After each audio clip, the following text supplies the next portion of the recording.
खुलुमबाय गोजोन फुंबिलिनि गाहाम हामलायथिखौ बड'सा नायगिरिफोरनिसिम बावहरबाय। दिनै 7 मार्च 2022 इं समबार बारायनि सानसेनि फानजामुथिखौ फरायनो लादों आं सांग्रिला नार्जारी। मेष राशि जेखि जाया देरहासार जानो हागोन, गोजोननायखौ मोननो हागोन, मोजां सान। वृष राशि बायदिसिना बेरामाव गोग्लैबायनो हागौ, देहाखौ सांग्राङै लाखिनांगोन। मिथुन राशि मानिबा आसा खालामनाय दङब्ला जाफुंनो हागौ, गोजोननाय मोनगोन। कर्कट राशि जेखि जाया मोजां खामानि मावनानै लानो हागोन, सान्थि मोनगोन, फारफ्रोमथिंबो मोजां। सिंह राशि मानिबा दायाव गावखौनो खाजानो गिनाय मोनखांगोन, जेखि जाया गोसोखौ लोरबां खालामनो नाङा। कन्या राशि देहायाव बोलो गैयै नोरजिया जालांनो हागौ, देहाखौ सांग्राङै लाखिनांगोन।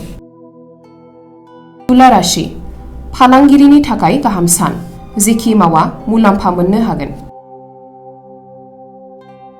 वृश्चिक राशि माबा मोनसे मुवा मोननो हागोन, गोजोननायखौ मोननो हागोन, मोजां सम। धनु राशि नखरनि थाखानाय मुवा बेसादफोरा जामलांनो हागौ, जेरैबो नोजोर लाखिनांगोन। मकर राशि सोरजोंबाफोर सौदाव सौसि जाफ्लांबायनो हागौ, सांग्रां जानांगोन। कुम्भ राशि मानिबा रोंगौथि जानो हानायनि थाखाय मान मोननो हागोन, फारफ्रोमथिंबो मोजां। मीन राशि बायनाय फाननाय फालांगियाव रां खहा जानो हागौ, सांग्रां जानानै मावनांगोन। दिनैनि फानजामुथिया एसेनोसै, गोजोन्थों।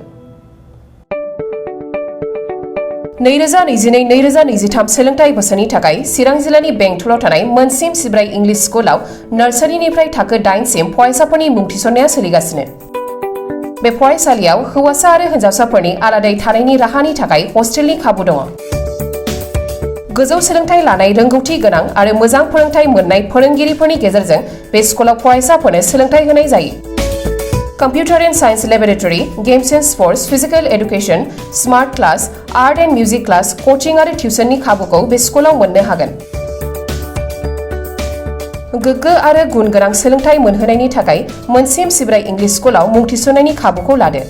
आबुङै मिथिनो थाखाय 995485252, 94357592226 आरो 60018993887 मबाइल नाम्बाराव फोनांजाब खालामनो हागोन।